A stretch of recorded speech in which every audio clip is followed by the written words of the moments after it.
From the Conference Center at Temple Ici le Square. centre de conférence de Temple Square à Salt Lake City. Vous allez assister à la réunion générale des femmes de septembre 2014 de l'Église de Jésus-Christ des Saints des Derniers Jours avec des orateurs choisis parmi la première présidence et les organisations des femmes de l'Église. La musique pour cette réunion sera interprétée par un chœur mixte de la primaire, des jeunes filles et de la Société de secours des pieux des régions de Magna, Taylorsville et Salt Lake Hunter. Les femmes, les jeunes filles et les fillettes de 8 ans et plus sont réunies dans le monde entier pour recevoir des conseils et des directives de la part de dirigeants de l'Église. Sœur Wixom, présidente générale de la primaire, dirigera cette réunion.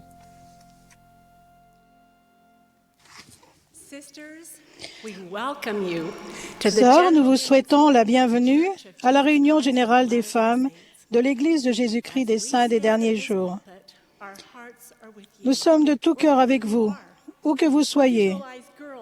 Nous vous voyons par la pensée, fillettes, jeunes filles et femmes, rassemblées dans le monde entier, et nous espérons que vous ressentez l'amour que nous éprouvons pour chacune d'entre vous. Thomas S. Monson, qui préside cette réunion, m'a demandé de la diriger. Je m'appelle Rosemary M. Wixom, présidente générale de la primaire. Nous sommes reconnaissantes d'avoir le président Monson et ses conseillers, Henry B. Eyring et Dieter F. Uchtdorf, avec nous ce soir. Nous saluons aussi la présence de Jeffrey R. Holland et D. Todd Christopherson du Collège des 12 apôtres, Christopher Golden des 70 et Gary E. Stevenson, évêque président de l'Église. Nous aimons ces frères, les soutenons et les remercions de l'appui qu'ils nous apportent. Les membres de la présidence de la Société de secours, des jeunes filles et de la primaire sont aussi présents sur l'estrade. Nous souhaitons aussi la bienvenue aux membres du Bureau général de la Société de secours, de la primaire et des jeunes filles, et accueillons chaleureusement les membres du Bureau général des jeunes filles qui viennent du monde entier et qui sont avec nous pour la première fois. Nous sommes bénis de pouvoir servir ensemble dans cette grande œuvre. La musique de ce soir sera interprétée par un chœur composé de fillettes de la primaire, des jeunes filles et de sœurs de la Société de secours de pieux des régions de Magna, Salt Lake Hunter et Taylorsville en Utah, sous la direction de Erin Pike-Toll, avec Linda Bargetts à l'orgue. Le chœur ouvrira cette réunion en chantant « On this day of joy and gladness ». Ensuite, Dora M. Cabela, membre du Bureau général des jeunes filles d'Afrique du Sud, fera la prière d'ouverture.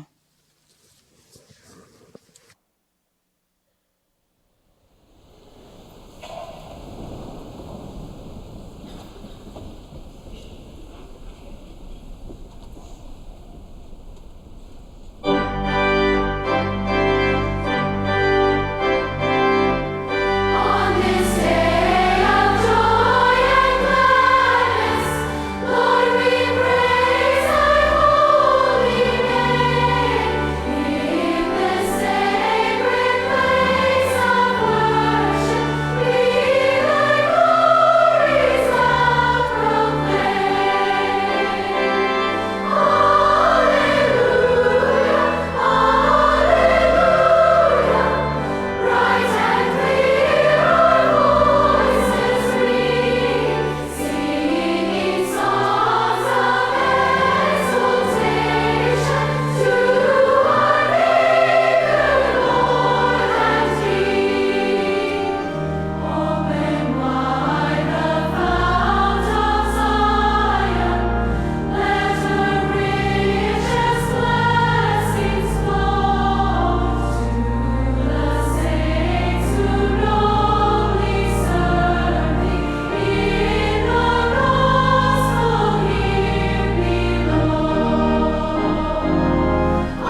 Our Father, Notre Père, qui est aux cieux,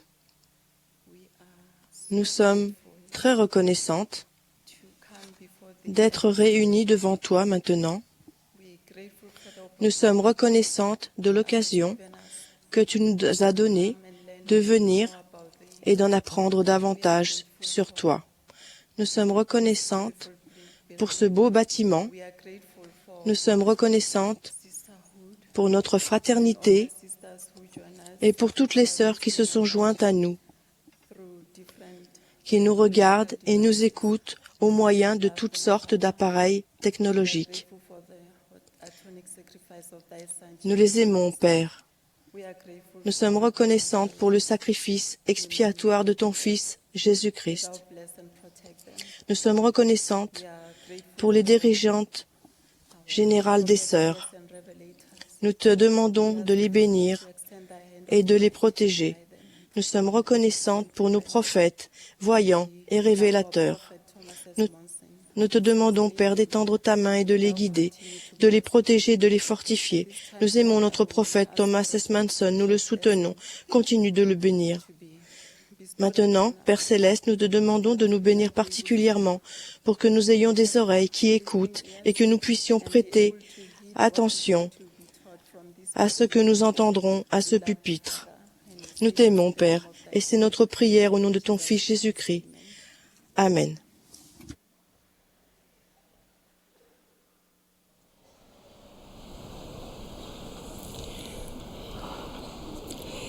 Nous allons maintenant regarder un groupe d'enfants de la primaire de Séoul en Corée qui, sous la direction de Sœur Ko, interprétera le chant « Oh, j'aime voir le temple ».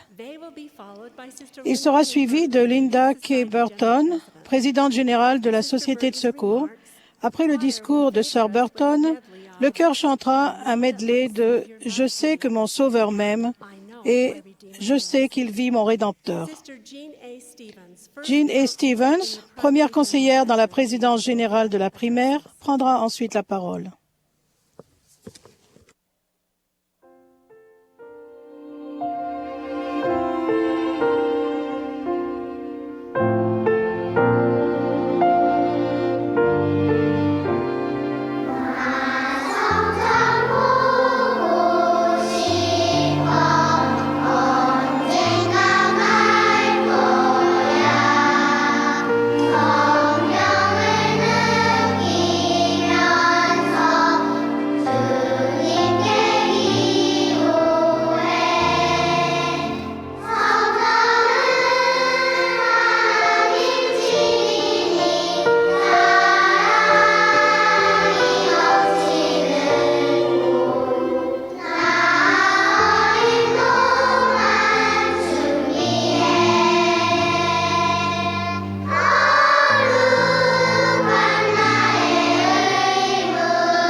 감사합니다. 잘했습니다.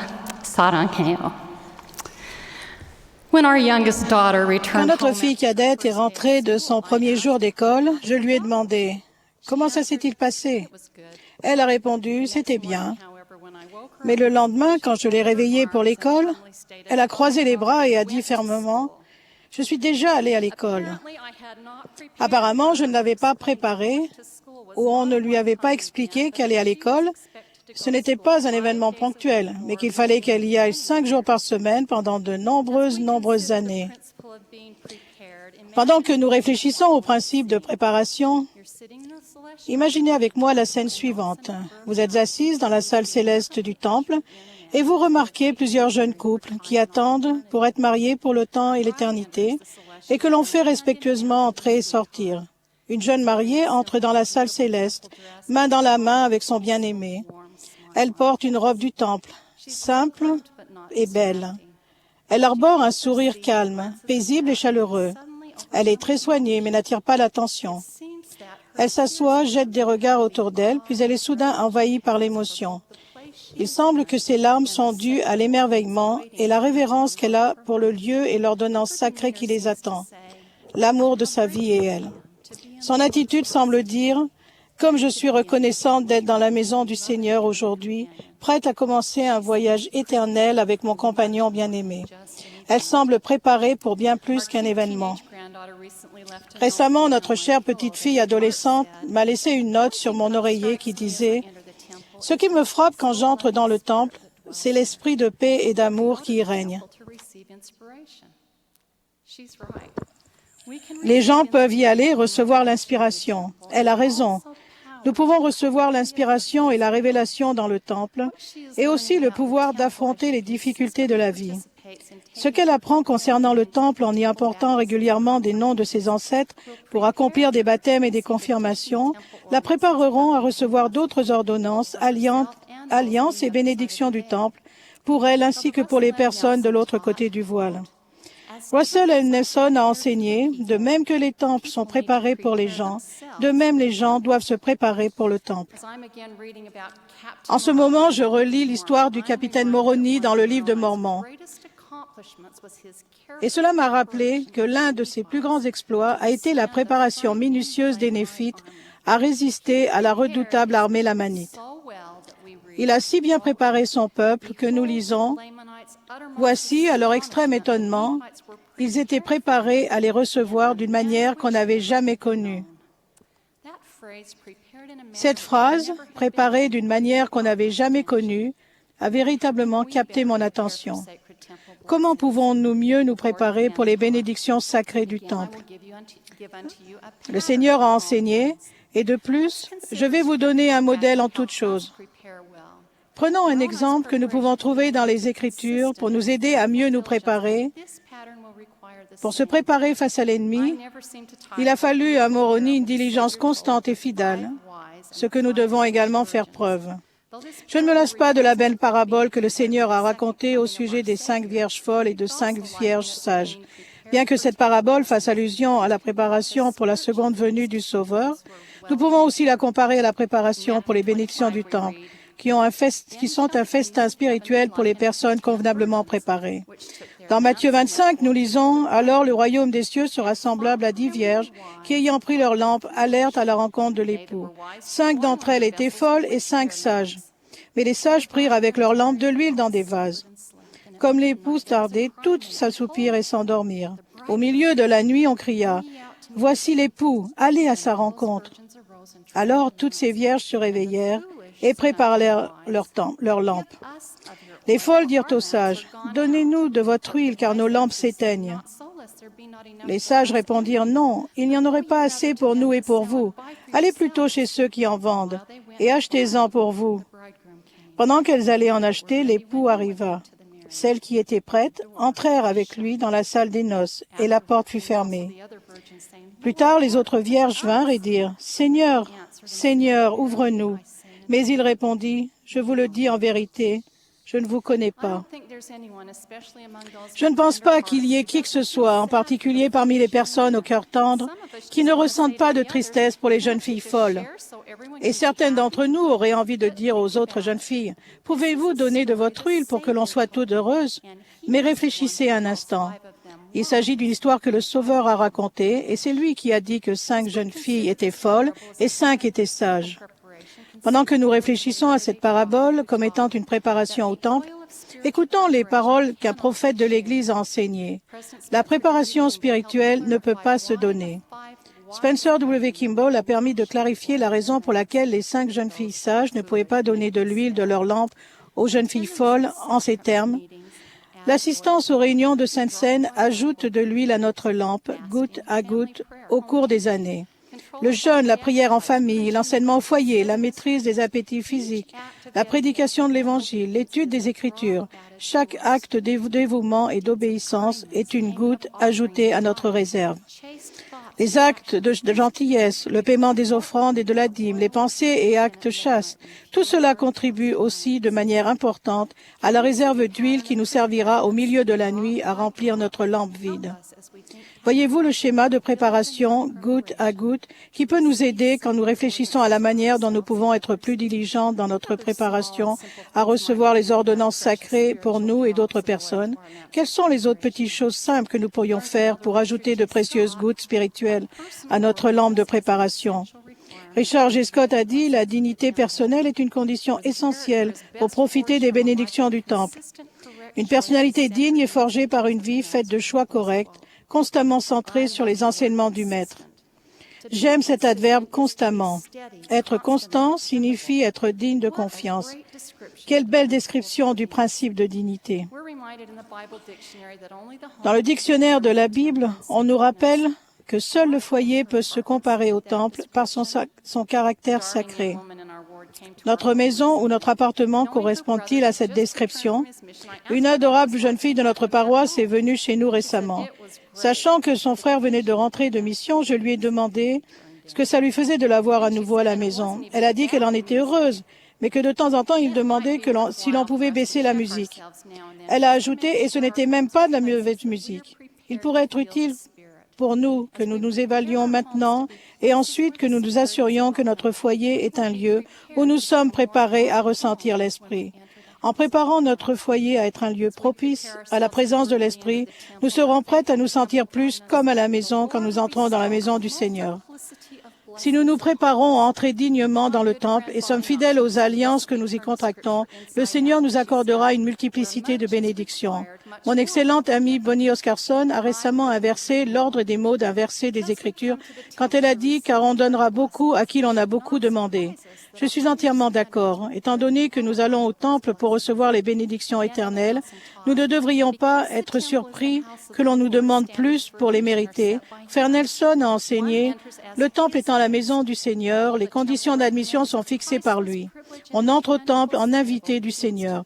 Détenir une recommandation à l'usage du temple est un privilège sans prix et un signe tangible d'obéissance à Dieu et à ses prophètes. Les athlètes de niveau mondial et les étudiants au doctorat se préparent pendant des heures, des jours, des semaines, des mois et voire même des années. Il leur faut des gouttes de préparation quotidienne afin d'atteindre leur meilleur niveau. De même, les personnes qui veulent se qualifier pour l'exaltation dans le royaume céleste doivent atteindre un niveau d'obéissance plus élevé qui s'acquiert par la mise en pratique de la vertu de l'obéissance jour après jour et goutte à goutte. En ajoutant constamment et diligemment de l'huile, goutte à goutte, à notre lampe spirituelle, en faisant ces petites choses simples, notre lampe sera prête et allumée grâce à une préparation étonnante. Mon mari, qui est président de Pieux, m'a récemment fait remarquer qu'il reconnaissait toujours une personne préparée et digne d'aller au temple parce qu'elle illumine la pièce lorsqu'elle vient pour son entretien. Dans la prière de consécration du temple de Kirtland, Joseph Smith, le prophète, a demandé au Seigneur que tous ceux qui passeront le seuil de la maison du Seigneur sentent ta puissance, croissent en toi, reçoivent une plénitude du Saint-Esprit et se préparent à recevoir tout ce qui est nécessaire. Je prie pour qu'aller au temple soit pour nous davantage qu'un événement ponctuel. Puissions-nous nous préparer dignement à recevoir goutte à goutte les ordonnances salvatrices et à respecter de tout notre cœur les alliances qui leur sont associées. Je sais que, ce faisant, nous nous qualifierons pour recevoir les bénédictions promises qui sont une plénitude du Saint-Esprit et le pouvoir du Seigneur dans notre foyer et dans notre vie personnelle. Au nom de Jésus-Christ, Amen.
Dear sisters, Chères sœurs, je vous salue, le cœur débordant d'amour. J'espère qu'en ce moment même, où que vous soyez dans le monde, vous ressentez l'amour du Seigneur pour vous personnellement et l'Esprit qui rend témoignage à votre cœur du message chanté par ce beau cœur. J'ajoute mon témoignage au sien. Je sais que mon Rédempteur vit et qu'il aime chacune de nous. Ce soir, nous sommes rassemblés entre femmes de l'Alliance de Dieu. Notre âge, notre situation et notre personnalité ne peuvent pas nous diviser, parce que, par-dessus tout, nous sommes à lui. Nous avons fait alliance de toujours nous souvenir de son Fils. Il y a 3 semaines, en assistant à un service de baptême, j'étais frappée par le pouvoir de cette alliance individuelle. Il y avait là, assis devant moi, 8 beaux enfants qui se réjouissaient avec révérence que leur jour spécial soit enfin arrivé. Mais en regardant leurs visages joyeux, je n'ai pas vu qu'un groupe d'enfants, je les ai vus comme je pense que le Seigneur les voit, individuellement. J'ai vu Emma, Sophie, Yann, Logan, Aden, William, Sophie et Mika. Chaque alliance de baptême s'accomplit une par une. Chacun était habillé de blanc, prêt et disposé dans son cœur d'enfant de 8 ans à faire sa première alliance avec Dieu. Rappelez-vous et revoyez-vous le jour de votre propre baptême.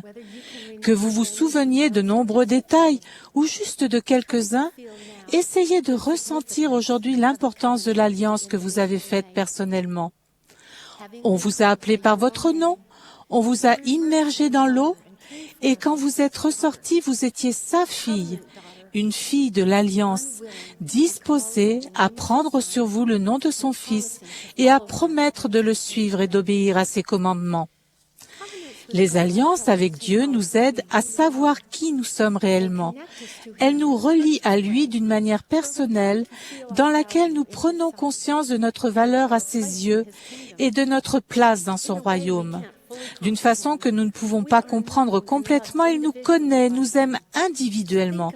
Imaginez, chacune de nous a ce genre de place dans son cœur.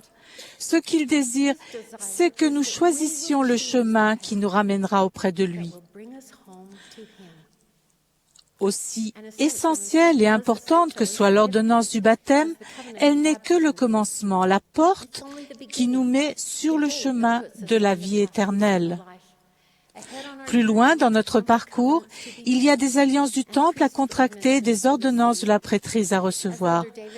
Comme nous le rappelle David Bednar, lorsque nous nous tenons dans les eaux du baptême, notre regard se porte vers le temple.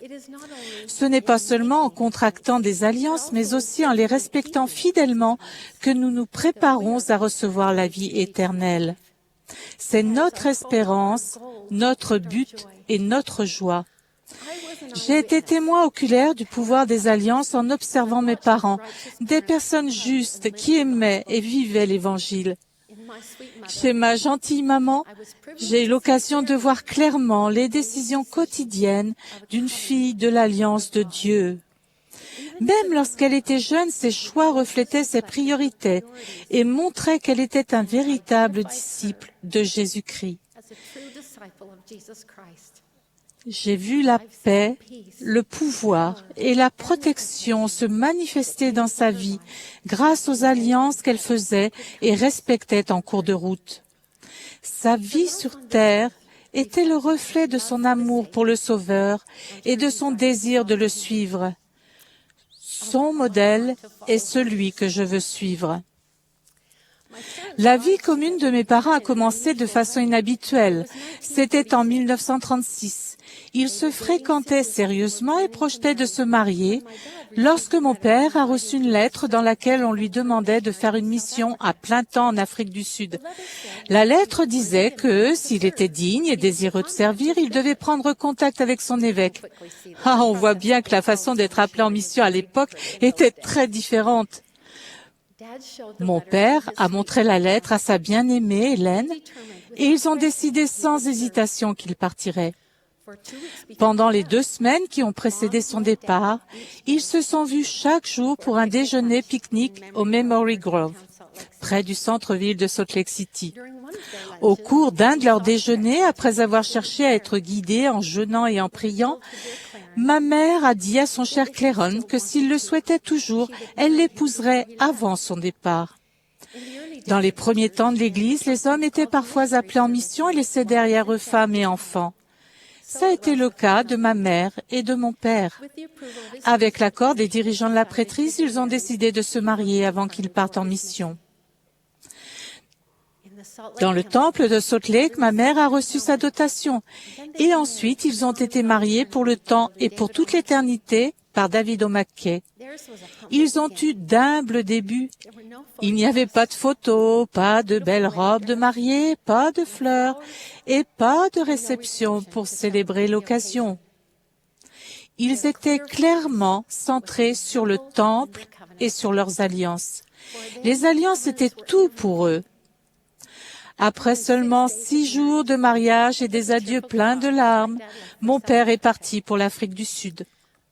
Mais leur mariage était bien plus que l'amour profond qu'ils éprouvaient l'un pour l'autre. Ils aimaient aussi le Seigneur et désiraient le servir. Les ordonnances sacrées du temple qu'ils avaient contractées leur ont donné la force et le pouvoir de tenir pendant les 2 années de séparation. Ils avaient une perspective éternelle du but de la vie et des bénédictions promises aux personnes qui sont fidèles à leurs alliances. Toutes ces bénédictions dépassaient leurs sacrifices et leur séparation à court terme. Bien que cela n'ait certainement pas été une manière facile de commencer leur vie conjugale, cela s'est révélé être une façon idéale de jeter les bases d'une famille éternelle.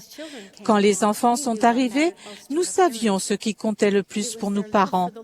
C'était leur amour pour le Seigneur et leur engagement indéfectible de respecter les alliances qu'ils avaient contractées. Mes parents sont morts tous les deux, mais leur modèle de justice continue d'être une bénédiction pour notre famille. L'exemple de leur vie est illustré par les paroles de Linda Burton. La meilleure façon de fortifier un foyer, présent ou à venir, est d'honorer nos alliances. Leurs difficultés et leurs épreuves n'étaient pas terminées. 3 ans après son retour de mission, la Deuxième Guerre mondiale faisait rage et comme beaucoup d'autres personnes, mon père s'est engagé dans l'armée. Il a été absent 4 années de plus en raison de son service dans la marine à bord de bateaux de guerre dans le Pacifique. Cette autre séparation a été une période difficile pour mes parents. Mais pour ma mère, ces jours de solitude, d'inquiétude et d'incertitude ont aussi été marqués par les murmures de l'esprit qui lui parlaient de promesses éternelles et lui apportaient réconfort et paix au milieu de la tempête. Malgré ces difficultés, ma mère avait une vie épanouie, remplie de bonheur, de joie, d'amour et de service. Son amour pour le Sauveur se voyait dans sa façon de mener sa vie. Elle avait une communication remarquable avec les cieux, le don et la capacité d'aimer et de faire du bien à toutes les personnes autour d'elle. Sa foi en Dieu et son espérance en ses promesses étaient illustrées par l'un de ses passages scripturaires préférés qu'elle nous a enseignés. Ce sont des choses que l'œil n'a point vues, que l'oreille n'a point entendues et qui ne sont point montées au cœur de l'homme, des choses que Dieu a préparées pour ceux qui l'aiment. À toutes les époques de sa vie, ma mère a été fortifiée et bénie par son amour pour le Seigneur et par les alliances qu'elle avait fidèlement faites et honorées. Il ne fait aucun doute que les détails de votre histoire seront différents des siens, mais les principes tirés de sa vie s'appliquent à nous toutes. Quand les filles de Dieu se concentrent sur le temple et sur leurs alliances sacrées, Dieu est capable de leur envoyer des bénédictions de façon personnelle et puissante. Comme l'exemple de ma mère l'a fait pour moi, votre choix de croire et de respecter vos alliances laissera à ceux qui vous suivront un bel héritage de foi. Donc, chères sœurs, comment pouvons-nous accéder au pouvoir et aux bénédictions des alliances du Temple? Que pouvons-nous faire aujourd'hui pour nous préparer à ces bénédictions? Dans mes déplacements, j'ai découvert qu'il y a des sœurs de tout âge, de toute situation, dont la vie fournissait la réponse à ces questions. J'ai rencontré Marie peu après son 8e anniversaire. Comme beaucoup, elle était heureuse de faire de l'histoire familiale et a fourni plus de 1000 noms pour l'œuvre du temple. Elle se prépare déjà pour avoir la bénédiction d'aller au temple quand elle aura 12 ans. Brianna a 13 ans et elle a relevé le défi lancé par Neil Anderson concernant le temple. Elle a préparé des centaines de noms pour l'œuvre du temple et elle a fait participer sa famille et ses amis avec elle au baptême. Dans cette œuvre sacrée, le cœur de Brianna ne se tourne pas seulement vers ses pères terrestres, mais aussi vers son Père céleste. Anfisa est une jeune adulte occupée qui travaille et fait des études de 3e cycle. Néanmoins, elle prend le temps d'aller au temple chaque semaine.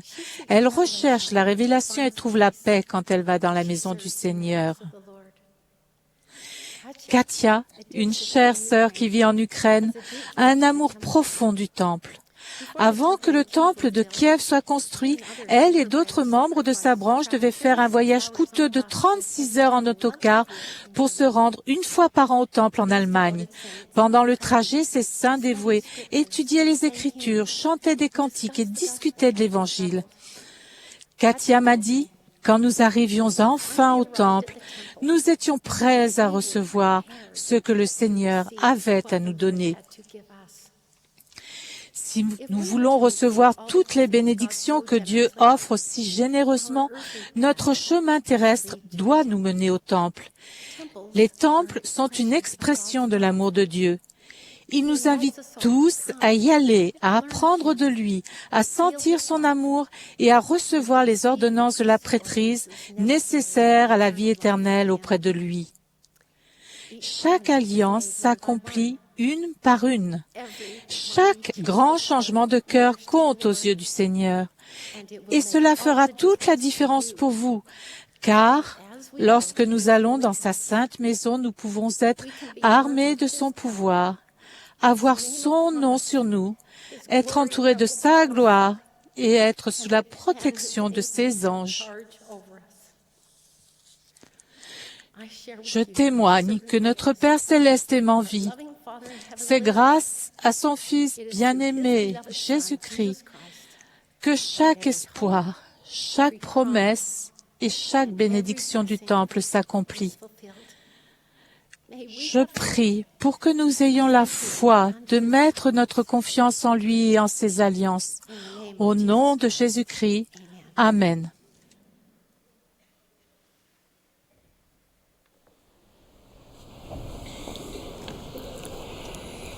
Nous allons maintenant regarder une présentation vidéo de femmes, de jeunes filles et de fillettes du monde entier qui rendent témoignage du temple et des bénédictions et de la force qu'elles ont reçues.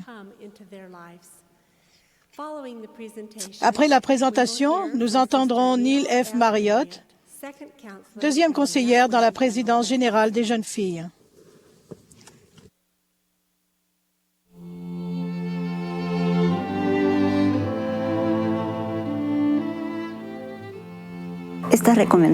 Cette recommandation à l'usage du temple a été une grande bénédiction dans ma vie.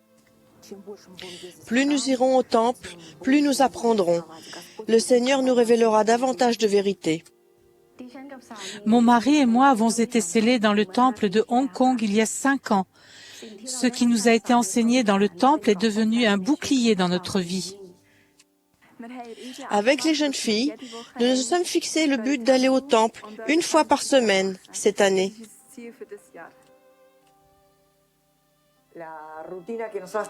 Chaque semaine, cela commence à 1h du matin le samedi, quand nous partons pour le temple, et arrivons à 6h à Buenos Aires.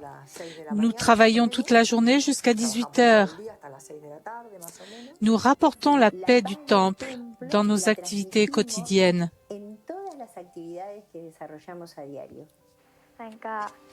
Dans ma vie quotidienne, il me semble que je suis toujours pressée, mais quand j'arrive dans le temple, je me sens calme et paisible. Le temple est très important pour moi parce que la première fois que j'y suis allée, j'ai senti le Saint-Esprit. Pour ma première visite au temple, je me suis préparée et j'ai épargné de l'argent chaque mois. Je me suis également préparée afin d'être digne spirituellement. Quand je suis entrée dans le temple, j'ai su que c'était la maison du Seigneur. Je témoigne que le temple est la source du bonheur, je le sais. Le temple était magnifique. J'avais l'impression de ne plus être sur terre. Je me croyais au ciel. Pendant que j'y étais, j'avais l'impression d'être très loin de mes problèmes et très proche de mon Père céleste.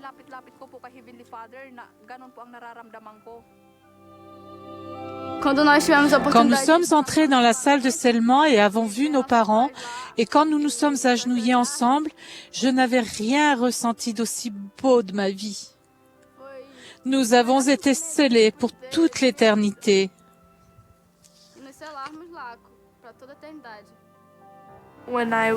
J'avais 10 ans quand ma mère est décédée du cancer.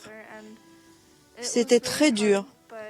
Mais quand les missionnaires ont commencé à m'apprendre que les familles pouvaient être scellées dans le temple, j'ai absolument voulu m'y rendre. La première fois que je suis allée au temple, c'était extraordinaire. J'ai ressenti l'Esprit plus fort que jamais. J'ai apporté le nom de ma mère et j'ai eu l'impression qu'elle me souriait et me disait « Merci beaucoup de faire cela ». Le temple aide les familles à être unies. Et quand nous sommes tous ensemble, nous pouvons progresser encore plus vite en nous entraidant spirituellement. En allant au temple, j'ai pu être réconfortée dans les moments de besoin et même de désespoir. J'ai organisé la garde de mes enfants et j'ai fait le voyage seul. Je savais que notre Père céleste avait un plan et des réponses pour moi. Quels que soient vos problèmes, vos difficultés, vos maladies, lorsque vous irez au temple, vous serez revigorés et régénérés. Vous vous sentirez heureuse, vous sentirez les bénédictions que je ne peux pas exprimer maintenant.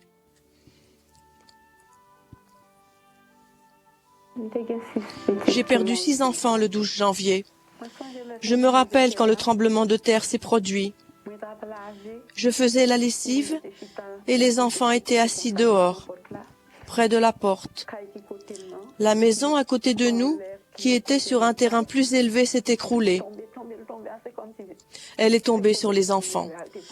Quand je suis allée au temple pour la première fois, j'ai ressenti fortement l'Esprit et j'ai su que j'étais vraiment dans la maison du Seigneur. Je me suis sentie bien. Malgré la perte de mes enfants, je ne me suis pas sentie mal. Ça allait. Je sais que je dois persévérer pendant quelque temps sur terre, mais un jour, je serai réunie à ma famille éternelle. J'y crois. Une fois que nous sommes entrés dans le temple, les bénédictions continuent à se déverser tout au long de notre vie. Alors, ne cessons pas de nous diriger vers le temple.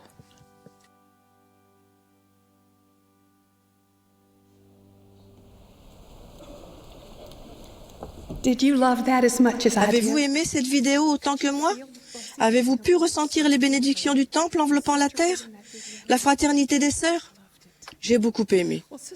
Ce soir, je vais évoquer 2 responsabilités importantes qui sont les nôtres. Premièrement, ajouter constamment la lumière de l'Évangile à notre vie. Et deuxièmement, faire bénéficier les autres de cette lumière. Sœurs, savez-vous à quel point vous êtes importantes? Chacune de vous, en ce moment même, est précieuse et essentielle dans le plan du salut de notre Père céleste. Nous avons une œuvre à accomplir. Nous connaissons la vérité de l'Évangile rétabli. Sommes-nous prêtes à défendre cette vérité? Nous devons la vivre. Nous devons la transmettre. Nous devons défendre fermement notre foi et élever notre voix pour proclamer la véritable doctrine. Dans le numéro du Liaona de septembre 2014, M. Russell Ballard dit « Nous avons besoin davantage des voix distinctes et influentes et de la foi des femmes. Nous avons besoin qu'elles apprennent la doctrine et comprennent ce que nous croyons afin qu'elles puissent rendre témoignage de la vérité de toutes choses. Sœurs, vous fortifiez ma foi en Jésus-Christ. J'ai observé votre exemple, entendu votre témoignage et ressenti votre foi du Brésil au Botswana. Vous emportez avec vous un cercle d'influence partout où vous allez. Les gens qui vous entourent le ressentent. Votre famille, les contacts qui sont dans votre téléphone portable, vos amis sur les réseaux sociaux et les personnes assises à côté de vous ce soir. Je suis d'accord avec Harriet Woodruff quand elle écrit « Vous êtes des phares vibrants et enthousiastes dans un monde de plus en plus sombre lorsque vous montrez, par votre façon de vivre, que l'Évangile est un message joyeux. » Président Thomas S. Monson a déclaré « Si l'on veut apporter de la lumière aux autres, on doit soi-même rayonner. » Comment pouvons-nous faire pour que la lumière de la vérité rayonne constamment en nous? Parfois, j'ai l'impression d'être une ampoule de lumière tamisée. Comment puis-je briller davantage? Les Écritures enseignent « Ce qui est de Dieu est lumière, et celui qui reçoit la lumière et persévère en Dieu reçoit davantage de lumière. » Nous devons persévérer en Dieu, comme il est dit dans les Écritures. Nous devons aller à la source de lumière. Notre Père céleste est Jésus-Christ. Nous pouvons aussi aller au temple, sachant que tout ce qui s'y trouve fait référence au Christ et à son grand sacrifice expiatoire. Réfléchissez aux effets que les temples ont sur les environs. Ils embellissent des zones urbaines. Ils brillent sur des collines détachées. Pourquoi embellissent-ils et brillent-ils? Parce que, comme disent les Écritures, la vérité brille, et les temples renferment la vérité et des desseins éternels. Et il en est de même pour vous. En 1877, le président George Buchanan a déclaré « Chaque temple diminue le pouvoir de Satan sur la terre. Je suis persuadé que partout où un temple est érigé, les ténèbres reculent. Le but du temple est de servir l'humanité et de donner à tous les enfants de notre Père céleste la capacité de retourner vivre avec lui. Notre but n'est-il pas similaire à celui de ces bâtiments consacrés?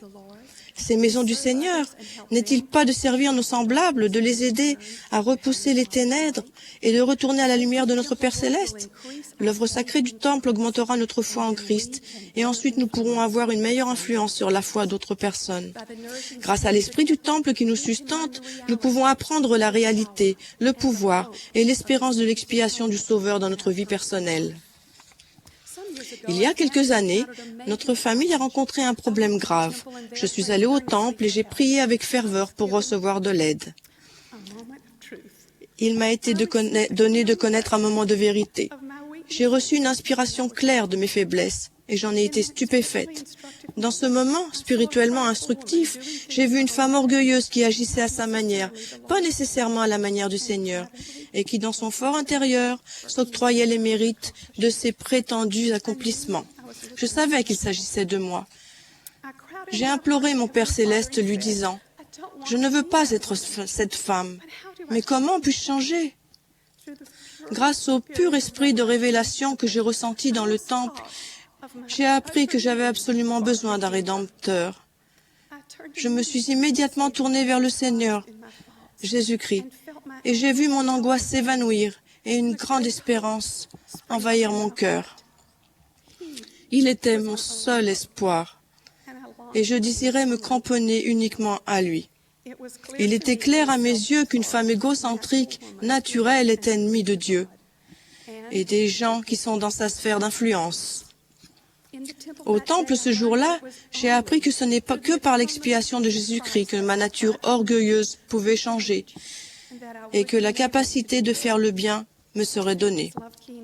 J'ai vivement ressenti son amour et j'ai su qu'il m'instruirait par l'Esprit et me changerait si je lui donnais mon cœur sans rien retenir. Je combats encore mes faiblesses, mais j'ai confiance dans l'aide divine de l'expiation. J'ai reçu cet enseignement pur parce que je suis allée dans le Saint-Temple à la recherche de soulagement et de réponse. J'étais accablée en y entrant et j'en suis repartie, sachant que j'avais un Sauveur tout-puissant.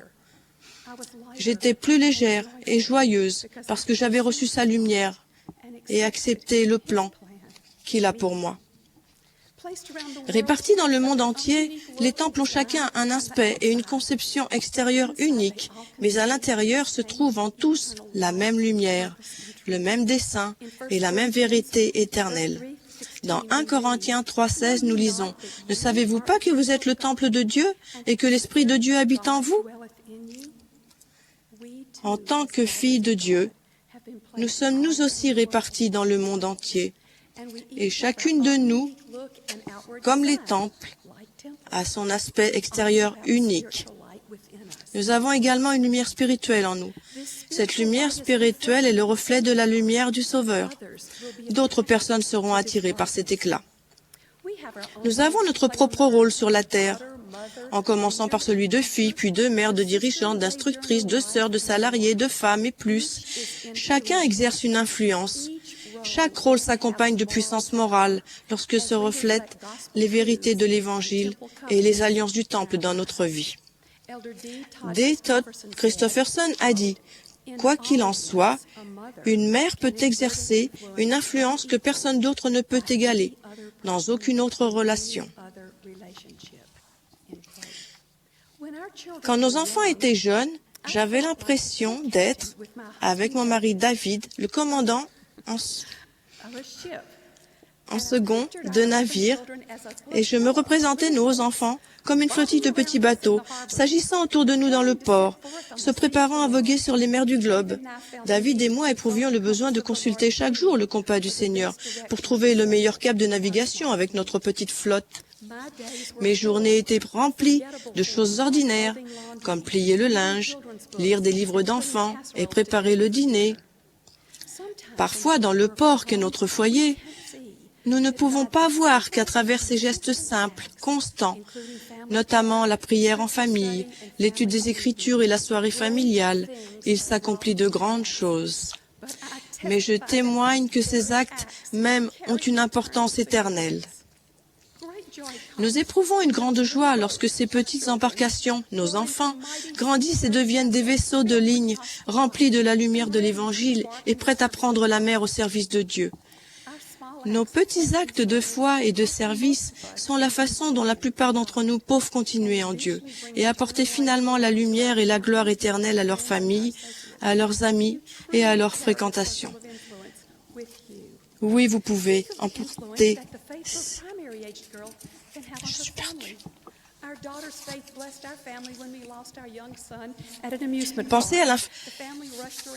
Pensez à l'influence que la voix d'une fillette de la primaire peut avoir sur sa famille.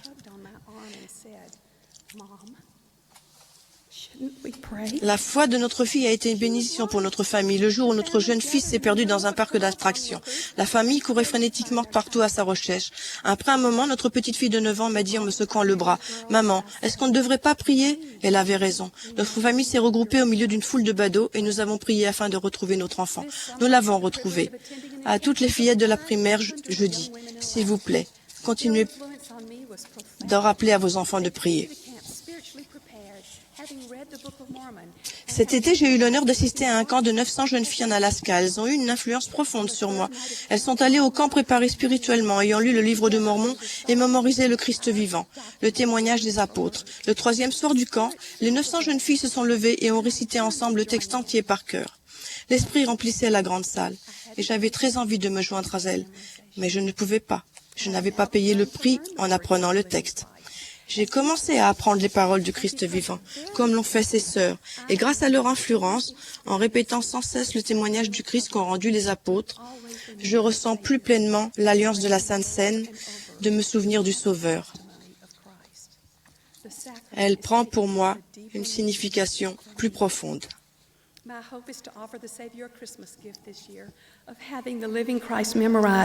Cette année, j'espère offrir au Sauveur un cadeau de Noël, d'avoir mémorisé et ancré dans mon cœur le Christ vivant avant le 25 décembre. J'espère pouvoir être une bonne influence comme les sœurs d'Alaska en ont été une pour moi. Est-ce que vous vous retrouvez dans les paroles suivantes du texte du Christ vivant? Il a demandé instamment à tous de suivre son exemple. Il a parcouru les routes de Palestine, guérissant les malades, rendant la vue aux aveugles et ressuscitant les morts.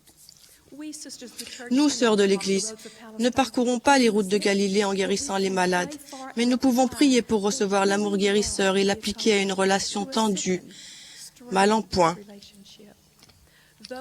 Nous ne rendrons pas la vue aux aveugles comme le Seigneur l'a fait, mais nous pouvons témoigner du plan du salut aux personnes aveugles spirituellement. Nous pouvons leur permettre de voir la nécessité du pouvoir de la prêtrise dans des alliances éternelles.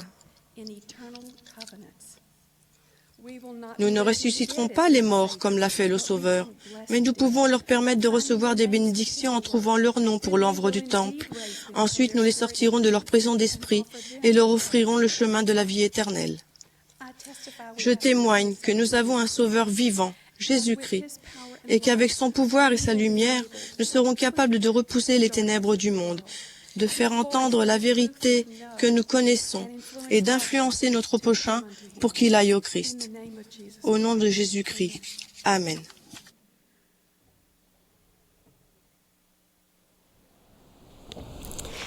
Sisters, we thank you Sœurs, for nous vous remercions de passer cette soirée avec nous. we love you.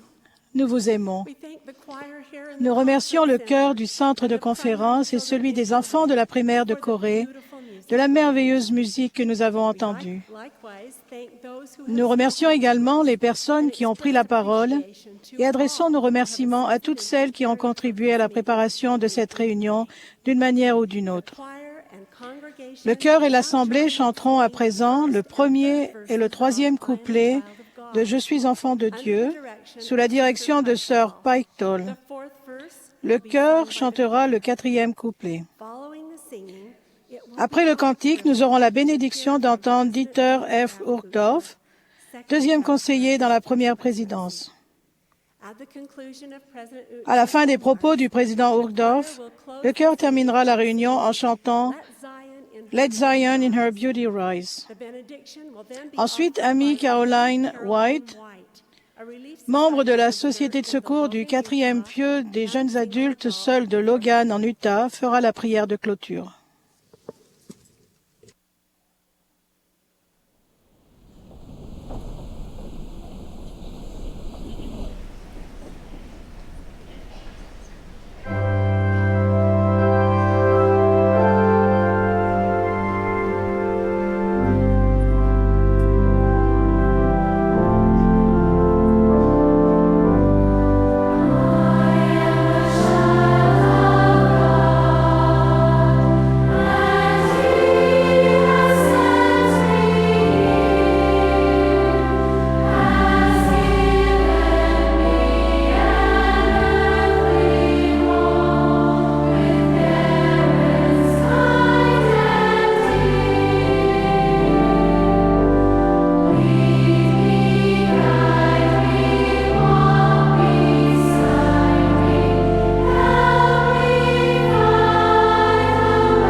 Merci, sœurs, pour ces messages forts et inspirants. Merci à ces beaux cœurs, ici, au centre de conférence et en Corée. C'est magnifique quand des générations différentes de femmes unissent leurs voix pour nous bénir. Mes sœurs bien-aimées, mes chers amis et disciples bénis de Jésus-Christ, je suis honoré d'avoir l'occasion d'être avec vous à l'ouverture d'une nouvelle conférence générale de l'Église de Jésus-Christ des Saints des Derniers Jours.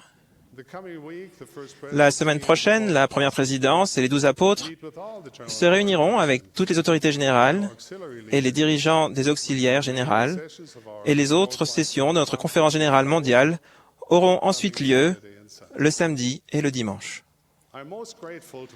Je remercie particulièrement notre prophète, le président Monson, le prophète de Dieu à notre époque, de m'avoir demandé de représenter la première présidence en m'adressant aux sœurs de l'Église. En réfléchissant à ce que je pourrais dire, j'ai repensé aux femmes qui ont façonné ma vie et m'ont aidé à surmonter les difficultés de la condition mortelle. Je suis reconnaissant à ma grand-mère qui, il y a des dizaines d'années, a décidé d'amener sa famille à une réunion de Sainte Seine mormone. Je suis reconnaissant à sœur Evig, sœur âgée allemande qui vivait seule et dont le nom signifie « sœur éternelle ». C'est elle qui a lancé cette invitation merveilleuse et courageuse à ma grand-mère. Combien je suis reconnaissant à ma mère, qui a aidé ses 4 enfants à traverser la tourmente de la Deuxième Guerre mondiale. Je pense aussi à ma fille, à mes petites filles, et aux générations futures de femmes fidèles qui suivront un jour. Et naturellement, je serai éternellement reconnaissant à ma femme Harriet, qui m'a charmé pendant mon adolescence, a supporté les fardeaux les plus lourds de notre jeune famille en tant que mère, qui est à mes côtés en tant qu'épouse, et qui aime et chérit nos enfants, nos petits-enfants et nos arrière-petits-enfants. Elle a été la force de notre foyer dans les moments de joie et d'épreuve. Elle illumine la vie de tous ceux qui la connaissent. Enfin, je suis reconnaissant à vous toutes, millions de sœurs fidèles du monde entier qui faites tant pour édifier le royaume de Dieu.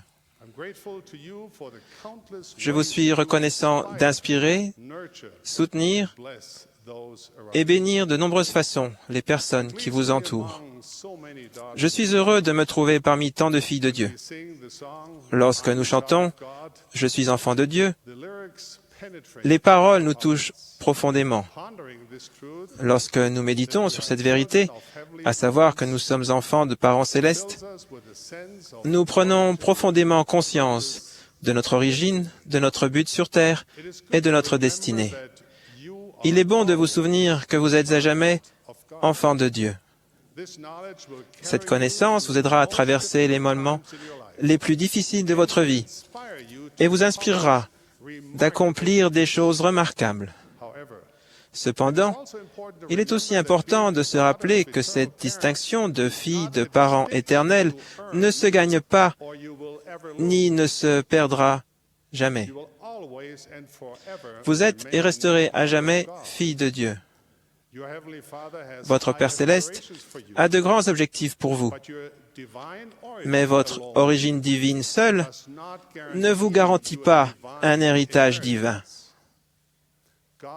Dieu vous a envoyé ici pour vous préparer à un avenir plus grand que tout ce que vous pouvez imaginer. Les bénédictions de Dieu promises aux fidèles sont glorieuses et inspirantes. Ce sont, entre autres, des trônes, des royaumes, des principautés, des puissances, des dominations, toutes les hauteurs et profondeurs. Et il faut plus qu'un acte de naissance spirituelle ou qu'une carte d'adhérent du club Enfants de Dieu pour être digne de recevoir ces bénédictions incompréhensibles. Comment pouvons-nous les obtenir? Le Sauveur a répondu à cette question à notre époque. Si tu ne respectes pas ma loi, tu ne pourras pas atteindre cette gloire, car étroite est la porte et resserré le chemin qui mène à l'exaltation. Recevez donc ma loi.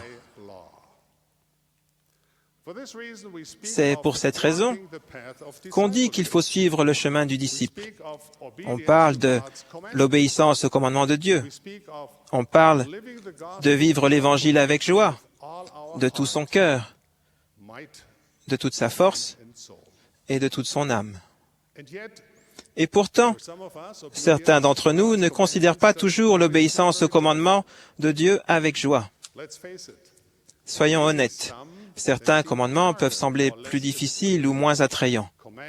On les considère avec autant d'enthousiasme qu'un enfant devant une assiette de légumes qui sont bons pour sa santé, mais qu'il déteste.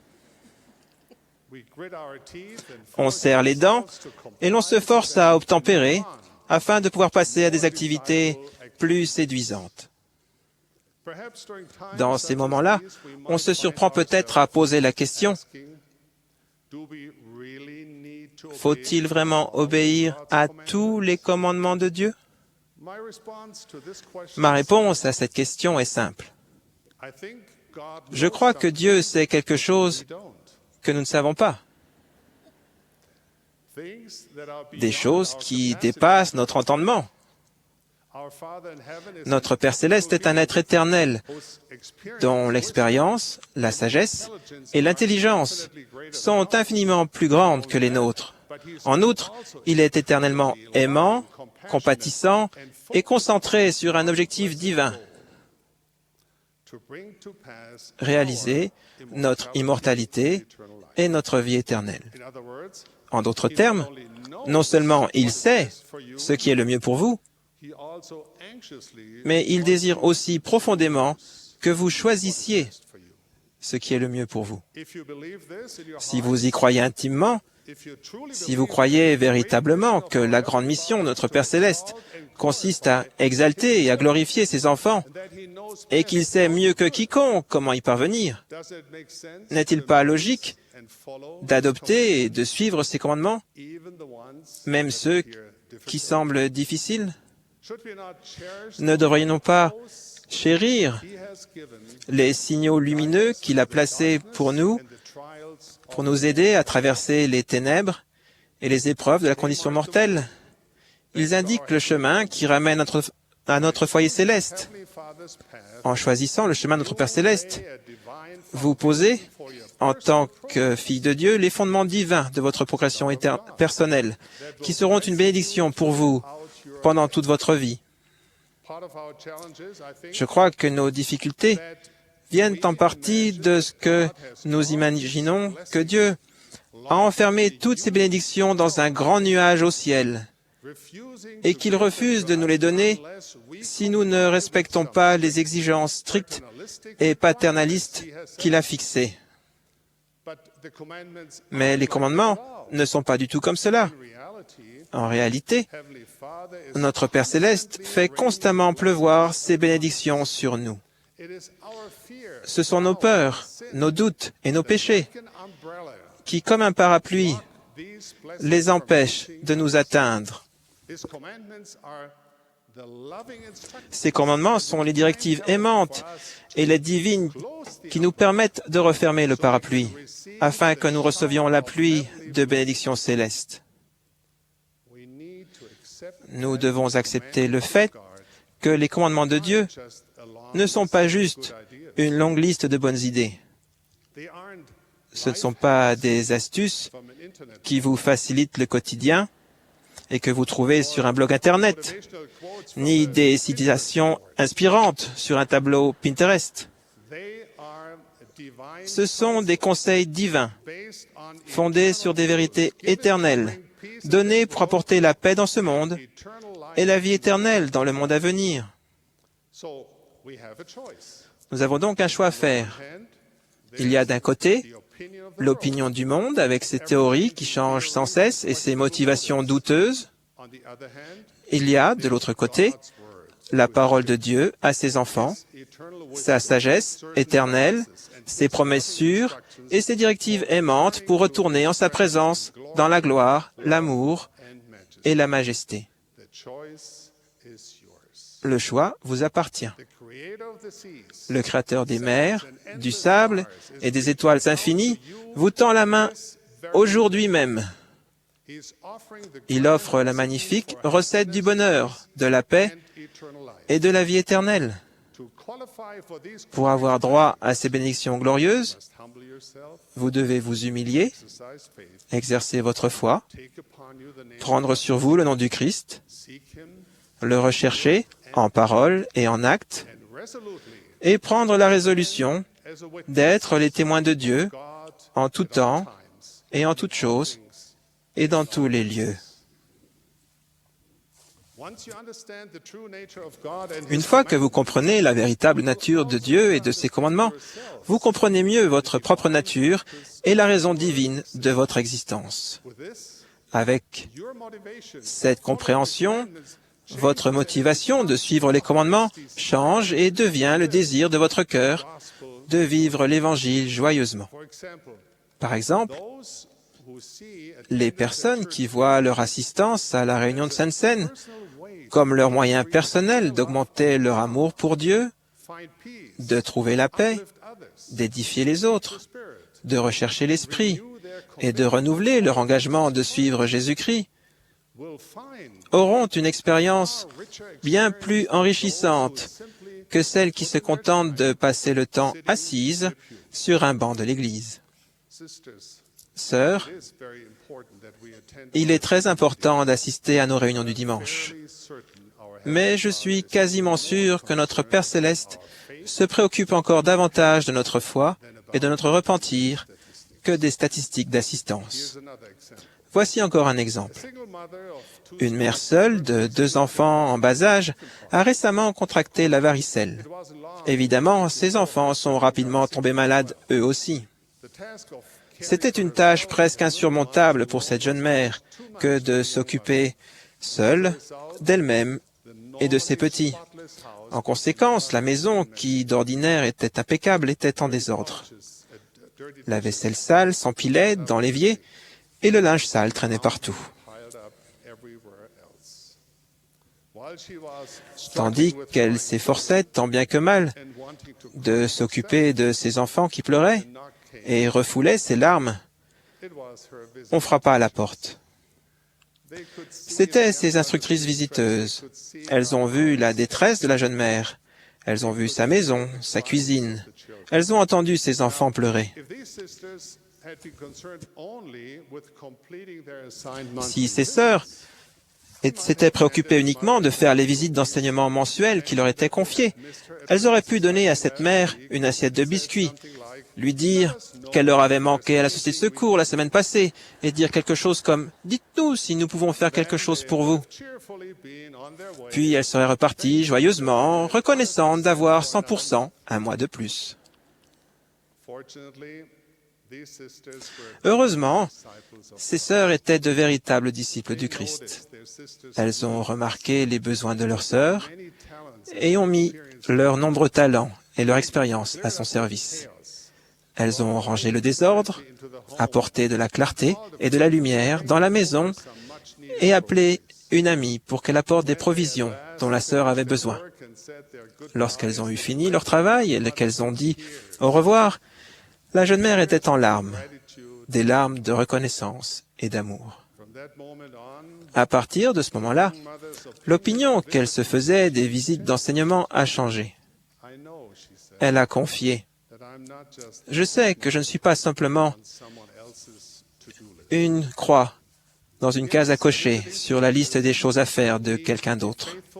Oui, les instructrices visiteuses doivent effectuer fidèlement leur visite mensuelle, sans oublier la raison la plus importante que recouvre ce commandement. Aimer Dieu et son prochain. Lorsque nous prenons les commandements de Dieu et notre tâche d'édifier son royaume comme une liste de choses à cocher une fois effectuées, nous passons à côté de ce que signifie être un bon disciple. Nous passons à côté de la progression qui découle de l'obéissance joyeuse au commandement de notre Père céleste. Emprunter le chemin du disciple ne doit pas forcément être une expérience pénible. C'est doux par-dessus tout ce qui est doux. Ce n'est pas un fardeau qui nous écrase. La voix du disciple élève notre esprit et allège notre cœur. Elle inspire en nous la foi, l'espérance et la charité. Elle nous remplit l'esprit de lumière lorsque nous sommes dans les ténèbres et de sérénité dans les moments de chagrin. Elle nous donne une puissance divine et une joie durable. Mes chères sœurs dans l'Évangile, que vous ayez 8 ans ou 108 ans, il y a une chose que j'espère que vous comprenez et savez véritablement. Et c'est qu'on vous aime. Vous êtes chers à vos parents célestes. Le Créateur infini et éternel de la lumière et de la vie vous connaît. Il se soucie de vous. Oui, Dieu vous aime aujourd'hui même et à jamais. Il n'attend pas que vous ayez surmonté vos faiblesses et vos mauvaises habitudes pour vous aimer. Il vous aime aujourd'hui avec une compréhension totale de vos épreuves. Il sait que vous tendez les bras vers lui dans des prières qui viennent du cœur et qui sont pleines d'espérance. Il est au courant des occasions où vous vous êtes raccroché à la lumière faiblissante et avez cru, même au milieu des ténèbres grandissantes. Il est au courant de vos souffrances. Il est au courant de vos remords pour les fois où vous n'avez pas été à la hauteur ou avez échoué. Et il vous aime malgré cela. Dieu est au courant de vos succès, si petits qu'ils vous paraissent. Il s'en félicite et chérit chacun d'eux. Il vous aime pour votre ouverture aux autres. Il vous aime pour votre service et l'aide que vous apportez aux autres pour porter leur lourd fardeau, alors même que vous vous débattez au milieu des vôtres. Il sait tout sur vous. Il vous voit tel que vous êtes. Il vous connaît tel que vous êtes réellement. Et il vous aime aujourd'hui et à jamais. Croyez-vous que votre Père céleste se soucie de savoir si votre maquillage, vos vêtements, votre coiffure et vos ongles sont parfaits? Croyez-vous que votre valeur, à ses yeux, change en fonction du nombre de vos fans sur Instagram ou Pinterest? Croyez-vous qu'il veut que vous fassiez du souci ou que vous déprimiez s'il y en a un qui ne veut plus être votre ami sur Facebook ou qui ne veut plus vous suivre sur Twitter? Croyez-vous que votre beauté extérieure, la taille de vos vêtements ou votre popularité change quoi que ce soit, votre valeur, aux yeux de celui qui a créé l'univers? Il vous aime non seulement pour ce que vous êtes aujourd'hui même, mais aussi pour l'être de gloire et de lumière que vous avez le potentiel et le désir de devenir. Au-delà de tout ce que vous pouvez imaginer, il veut que vous accomplissiez votre destinée, à savoir rentrer dans votre foyer céleste avec honneur. Je témoigne que le moyen d'y parvenir est de placer nos désirs égoïstes et nos ambitions indignes sur l'autel du sacrifice et du service.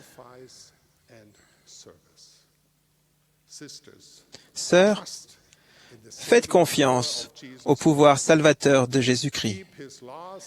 Respectez ses lois et ses commandements. En d'autres termes, vivez l'Évangile joyeusement. Je prie pour que vous ressentiez une fois de plus et plus intensément l'amour merveilleux de Dieu, que vous trouviez la foi, la détermination et l'engagement d'apprendre les commandements de Dieu, de les chérir et de vivre l'Évangile joyeusement. Je vous promets que si vous le faites, vous découvrirez ce qu'il y a de meilleur en vous, votre moi véritable. Vous découvrirez ce que signifie véritablement être fille du Dieu éternel, Seigneur de toute justice. J'en témoigne et je vous donne ma bénédiction d'apôtre du Seigneur. Au nom de Jésus-Christ. Amen.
Our dear Heavenly Father, we come Cher to Père Céleste, nous venons devant toi à la fin de cette réunion pour, avec des cœurs remplis de gratitude, te remercier de la fraternité que nous avons ressentie à travers le monde en écoutant ces messages.